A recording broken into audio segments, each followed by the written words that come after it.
All right, here we are. How you all doing? This is Tracey Noriega paying it forward to you on Power to the PEEPS. PEEPS being positive, extraordinary, everyday people's stories. And today we proudly present Susie Meals of Purpose Nest, which I love that. Her purpose is to serve what we have traditionally called empty nesters, and she has renamed them purpose nesters, which I think is so beautiful. And Susie, how you doing today? I'm doing quite well. How are you today, Tracey? It's stupendous. Glad to have you here.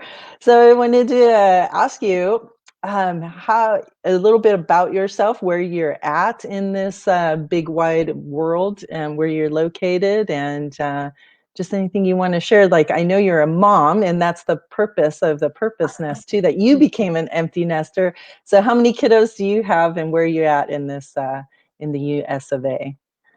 Well, my husband and I live about 70 miles north of Dallas, up on the Texas-Oklahoma border in a small town called Whitesboro. I was born there. I'll die there. Oh my. We don't have plans of going anywhere else. And we have 5 children. They're all adults now, and we have 14 grandchildren. Out of those 14, we have 2 granddaughters and 12 grandboys. So our house is always full of joy. Yeah, there you go. That's one way of So putting it. I know you've been around a lot, visiting all your family everywhere. In fact, you're visiting your son right now. Is that correct? yeah, we the past I guess the past few weeks, my daughter. Well, I have one child that is married to an Army guy, so they're the only ones that aren't close to where I live. The rest of my children and their families live within a 30 or 40 minute drive of where we live, so we get to see them all the time. But they're in the process of changing locations, base locations. So they had a few weeks, and so they're down in Whitesboro with us. So we're getting to spend some time with them, and so all the kids have been up a lot lately, getting to see them because they're relocating to California. So be a little bit further for us to have to go, and then my son and his wife came on a little getaway vacation and invited my husband and I to come with us. So we're a little bit north of San Antonio right now. Awesome, awesome. So Yeah. five kiddos, they're all grown, all married, and all have kids of their Yes. stuff. Wow. Yes. So I you're have one that's not married yet, but working on it. And the rest are married. And 3 or 4 of my children have children. And then the latest one to get married, they're still enjoying their honeymoon, early years of marriage before kids. So, there you go. Yeah, enjoy it while you can. And that's yeah. part of what you're doing too, because you know that having Yeah. been a mom to 5 kids, well, you never Yeah. stop being a mom, right? Yeah. No, you Um, don't. no, you don't. So what the purpose of purposeness, how did that come about and the whole purpose of it? Well, for most of my adult life, I was a school teacher. I taught school for 21 years. And then whenever I quit teaching, I was in that empty nest stage of life. And for me, I wanted to do some things that I had not done before.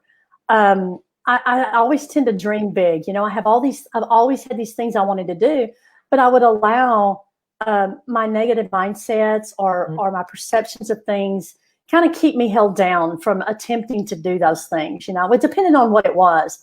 And so anyway, when I got into that stage of life, of that empty nest, that's really honestly whenever I started discovering lots of wonderful things. I went through, I guess in 2014, I went through a year of personal development and getting some life coaching training and certification. My husband did the same thing. We kind of worked and grew together. It was really cool to do that together. Yeah. And then, we just, there were some things that I had. One of the things that I had wanted to do, I had been dreaming about since around 2001. And I just kept saying, oh, no, I can't do this. People like me don't do things like that. And so I just had mindsets that I had lived with my whole life. And I started learning to overcome those. And then I started doing and being what I wanted. There were some actual things that I've already put into play and working on those, some big things. And then I wrote a book called Parenting Your Kids with Purpose, because I thought it was important to do that. And so this is just a wonderful time. So I started thinking about it, and I'm like, you know what? This time of my life is anything but empty.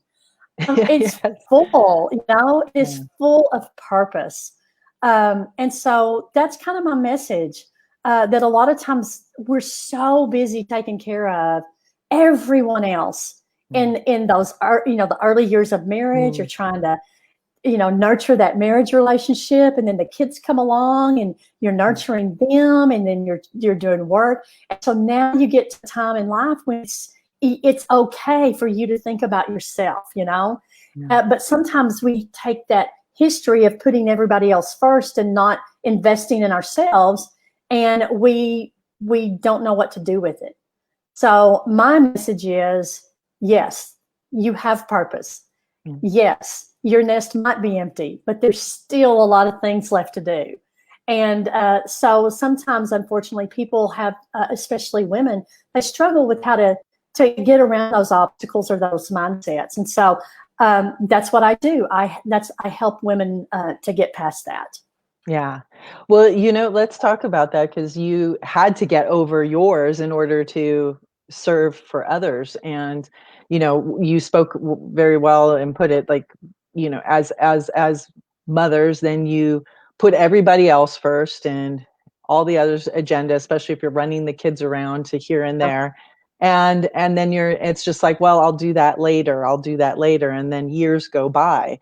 So what did you feel like were your biggest hurdles in that mindset to say, okay, now I can do this. Now all the time is mine, and I want to do what I want to do in this world. And it's not around the kids. It's about now empowering other women to know that they can do that. But what was your biggest challenge that you had to get over in order to show up in this way?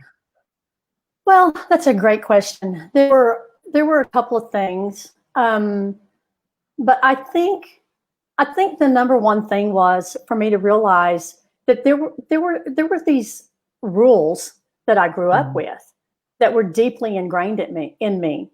And they were rules I learned, I was taught, but then I also watched the interaction between my mom and dad, and how my mom interacted with my dad, how my mom interacted with other people, where mom's place was in everything, which was usually last place. Mom took care of everybody else except herself. And so that's what I grew up doing. In fact, I kind of developed this attitude of, self-care, that's selfish, and so that was the first thing I had to work through. I had to look at each one of the rules that I grew up with, about how we do things like, don't cause conflict, avoid conflict at all costs. Well, if that's one of your rules in life, then you can understand how that can cause some issues, because sometimes we need to speak up for what we feel is right and for what we disagree with. But when doing that has been suppressed for most of your life because that's what you thought you were supposed to do, then that leads to the fact that your relationships aren't really authentic. I mean, there's a lot of, listen, every relationship I have had up to this point, whether it be friend, work, husband, kids, parents, whatever, the relationships have been good. And that could have been better had I been my authentic self and felt the freedom to speak in ways that I wanted to. But that idea of, I can't say this to that person because it might hurt their feelings, or I can't say this to that person because it might cause conflict, and I avoid conflict at all costs. Conflict can be good, and sometimes you've got to talk things through. If I can take a minute and give a great example, my mom, she whatever my dad wanted, that's how it was going to be, and so she worked really hard for that. She didn't question. She just did. And so in mine and Donnie's relationship over the years, we just discovered this as we were going through that personal development back in 2014. Whatever Donnie said or whatever he, that's right. I didn't disagree with him on anything, even if inside I might have wanted to question him or give him another point of view. And so what I discovered was he didn't want me to be that way. He, in fact, needed me to be that questioning voice in his head, to be that person who caused him to look at things differently so that he could come to a better decision about something. But see, I didn't do that for him. And so now I'm understanding how important it is to the people around me to be that voice that they may not be thinking about. And so it really has changed my idea of what it means to disagree with somebody. It doesn't necessarily mean that we're going to end up hating each other and there's going to be irreversible conflict. And I think there's a lot of women that deal with that. Yes. And that's just one of the rules. And that's why I created the 5 journal prompts to awaken your purpose and passions. That's one of the free things that I offer for women to download, because they can go in there and just kind of examine some of their rules and some of their mindsets and some of the things that they've grown up with and some of the things that the dreams and goals that they've had that have just kind of been put on hold and they just never done. And so this kind of helps awaken those and get them to thinking about it.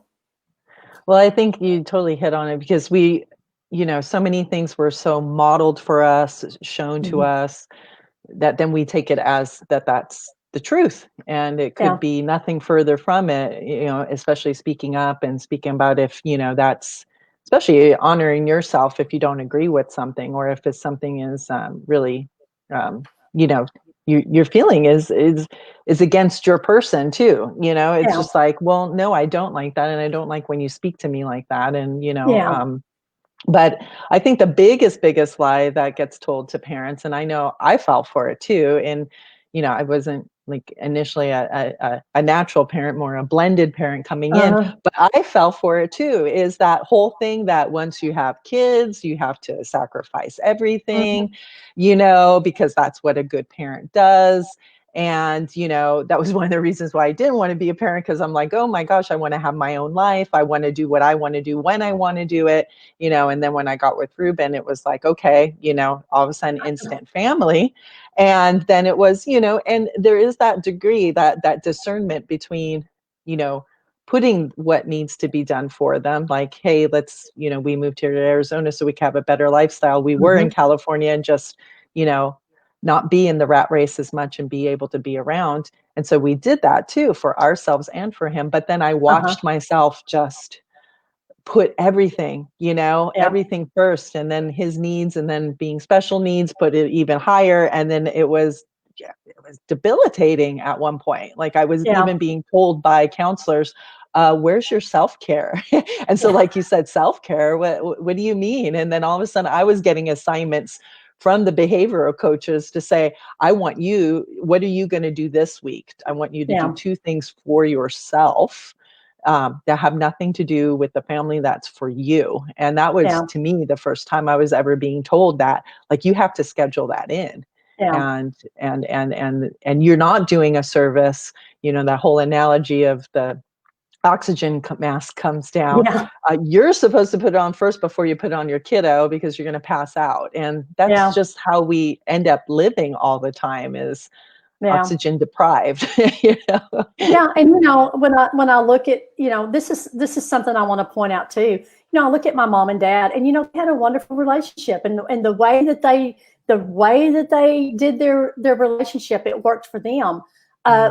And Donnie and I, like I said, I lived most of our married life in this way that I didn't really want to be. I wanted he and I to have more open and honest communication. And it wasn't because of him that we didn't have it. It was because of me, because I was holding on to that old, that way that worked for my mom and dad.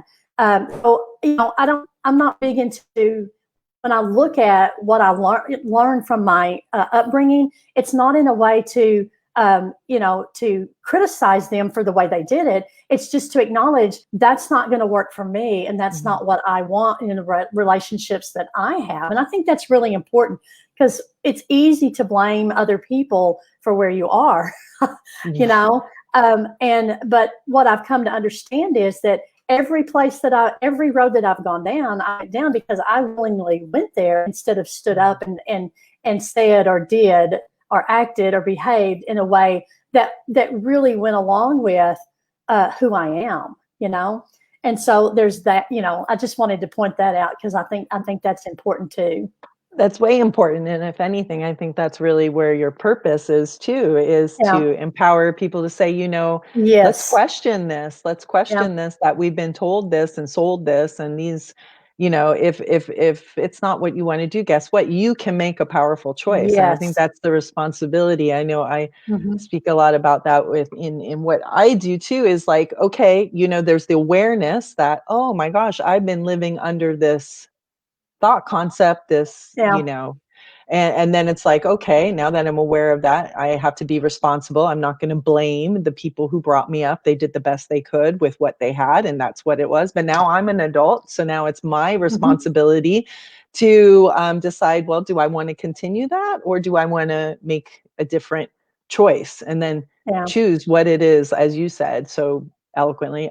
I chose what I wanted to be, and who I wanted to be, and how I wanted to show up, and who I wanted to serve. And then you make that powerful choice and say, I'm going to be that, which you still have to come up, as you also said, against all of these mindset things that just keep popping up that you forget about, So, and I also think on top of that, Tracey, it's not, you and I both, we have invested in ourselves. We've when something comes along that we feel like can help us grow, we jump on it, and there are so many women that I know that they desperately want to change something in their life, and they just don't know how to do it. And because they don't know how to do it, they think that they can't. And to me, the best thing I ever did, the second best thing I ever did, was to reach out and to talk to people and work with people and have people in my life who can teach me the tools and the strategies that I need. That's what I needed, and that's what Donnie and I did.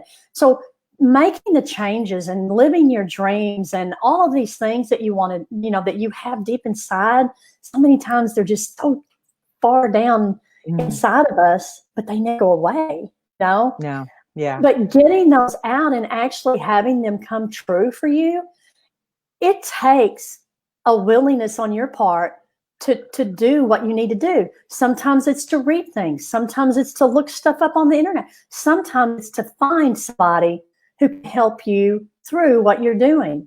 And that is one of the reasons that I went into life coaching, because I love, all through my teaching career, that was my favorite part of teaching. When my students would come to me, last 10 years I taught at the middle school and high school level. And when those students would come to me and say, Ms. Meals, I need help. I need direction. I need guidance. That was my favorite part, and that's something that has just continued throughout my life.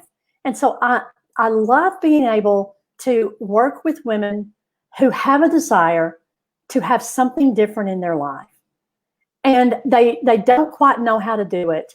And then I can take all the experience that I've lived through and the training I have and help them work through their own things and get on their journey to having a more fulfilled life. I'm not saying that their life isn't fulfilled already. I'm just saying to have even more, Yeah, which is something we, again, women, well, I should be happy with what I have, right? I have more than enough. And, this guilt about wanting more. And, and like you said, it's something that's very deep inside.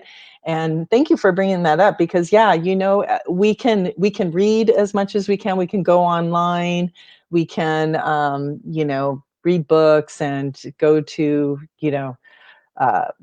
live classes and such, but really sometimes we do need a coach. Sometimes we need a mentor and whatnot to kind of, Yeah. get us to that place and hold us accountable for what it is that we want to do. And Yeah. sometimes we don't have those people in our circle of influence who are there because they're kind of looking at you and going, well, what are you talking about? Yeah. You're fine. You have everything. You should be happy. And then there's this like thing inside you going, yeah, but I know there's something more, or there's something I want to do, but I'm not really sure how to do it. So that's Yeah, I like to ask. perfect. I like to Mhm. ask, what is something that you want more of in your life? It can be Yeah, just as simple as that. yeah, When you say that, it doesn't mean that you're living this horrible life. Although sometimes people are living lives that they mhm, don't want to be living, and they feel stuck in that. But either way, it can be something like that, or it can just be, what do you want more of in your life? yeah, And yeah. you don't know how to get it.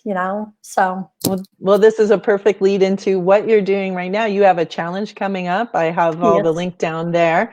Do you want to explain what ladies is this for, and what they can expect from this challenge? Yes, I'm going to get a drink real quick. Yeah, sure.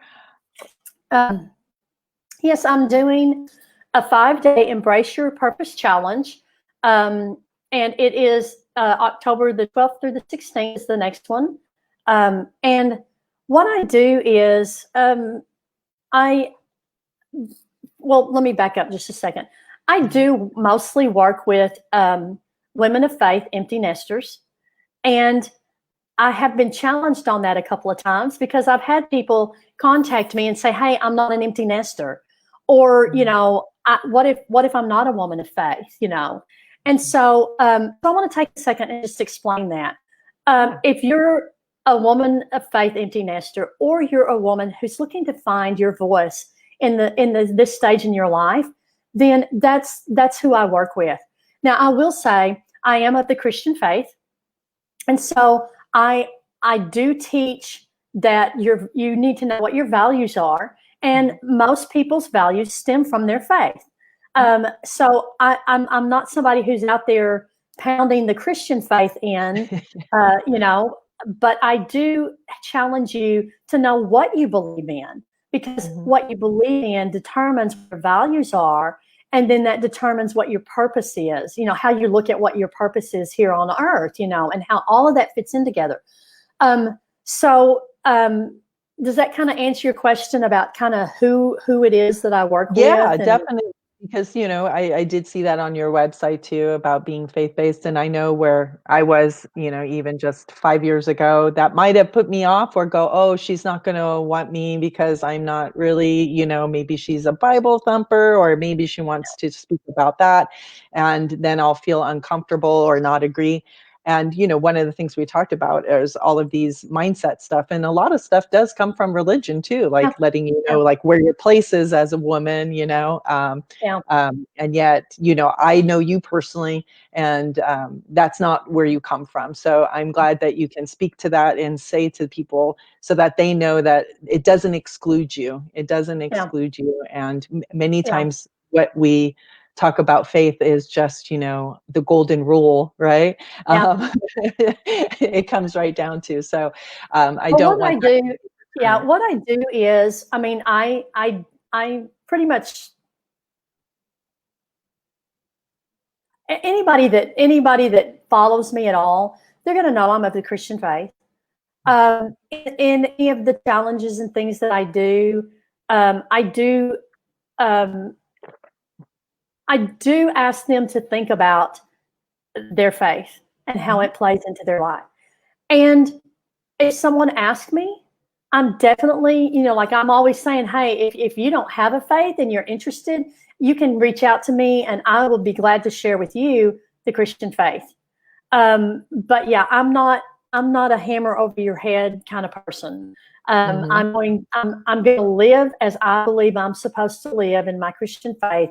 And I'm going to, I'm going to offer that to you if you're interested or you're searching, but it is not, it's what I'm trying to get at it is it's not an every moment of everything that I teach. That's what we're focused on, if that makes sense. Totally, totally. And I Okay. guess the next question I know people would ask is, because you're appealing not only to empty nesters, but also women who are just looking for a purpose, whether you Yeah. have kids or not, but they may have jobs, they may have the kids and running around with them or homeschooling. So what can they expect over the 5 days? Do they need to be in this live? Like what is asked of them of this challenge so that they know what they can expect and how they can participate?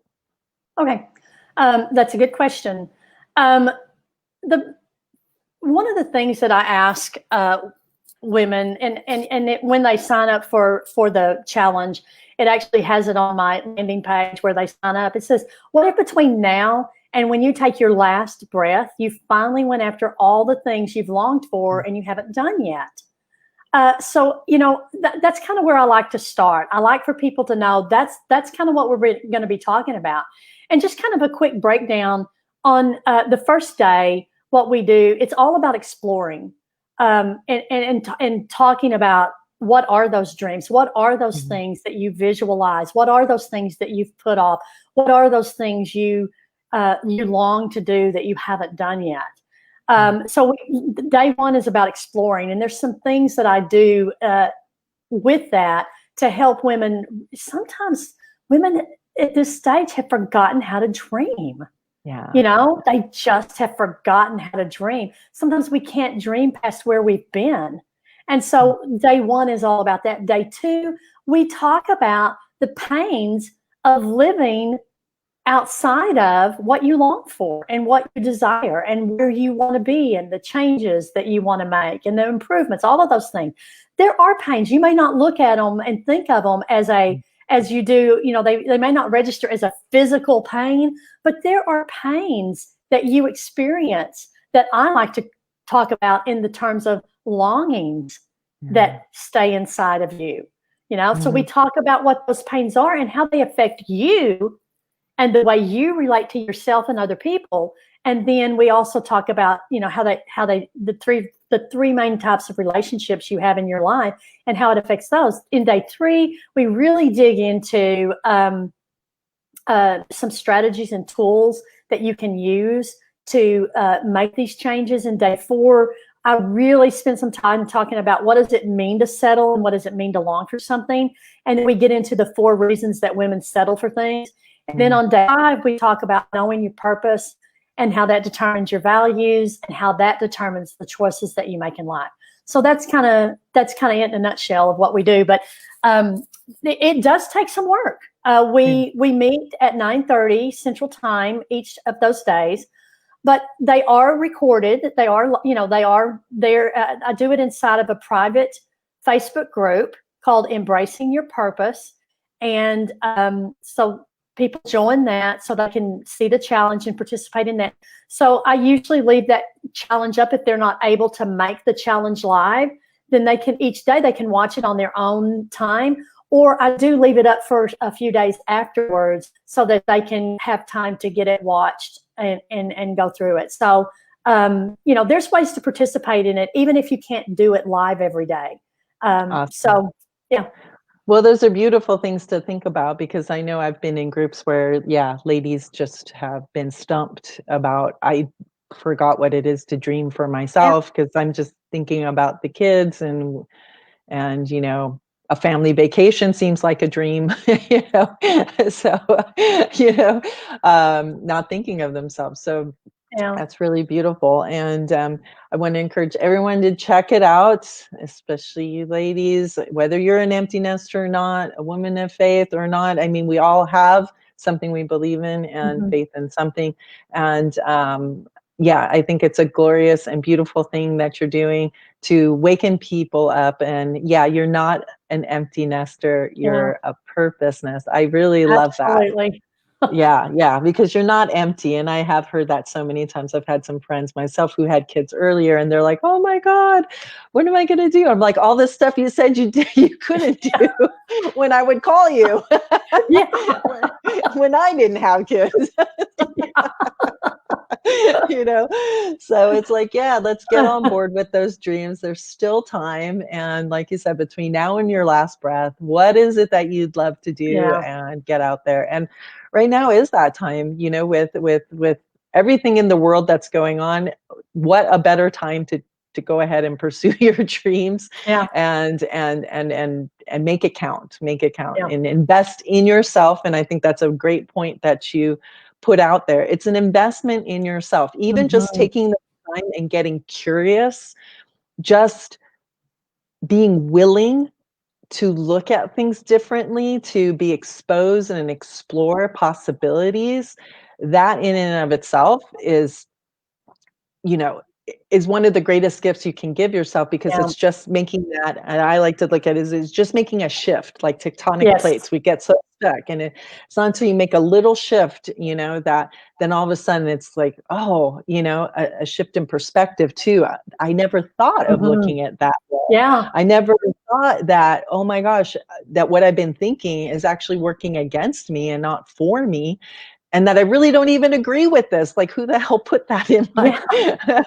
You know, that is one of the things the clients that I've worked with, that is something that I hear so much. Why didn't I why you would think I would know this. Why did I not know this, you know?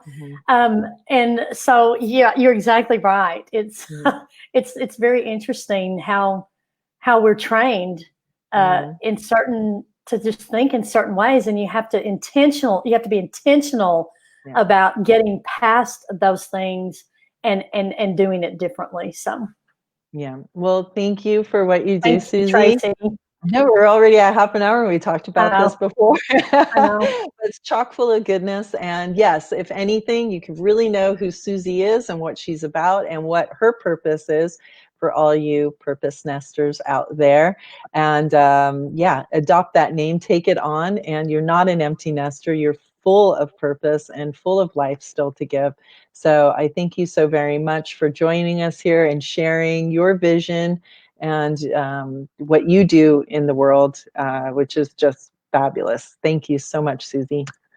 Well, thank you, Tracy, for all the stuff that you're doing. I met Tracy about a year ago, and I have just grown to love her so much. And we discovered the other day that she has kinfolks that live about less than 30 miles from me. So Yeah, Denison.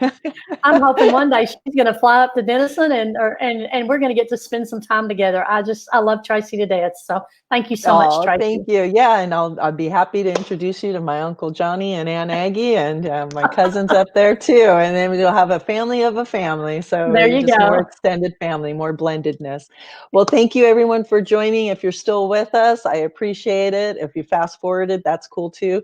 And go ahead, and all of the links are up above, below, everywhere. And please give it a go. Please allow yourself the possibility to see things differently, and just, yeah, give yourself a different perspective, and allow Susie just to take you in there. It costs absolutely nothing but your time and Mhm. investment in yourself and a new perspective. So thank you so much, everyone. You have a beautiful rest of your never before lived day, and stay happy, healthy, positive.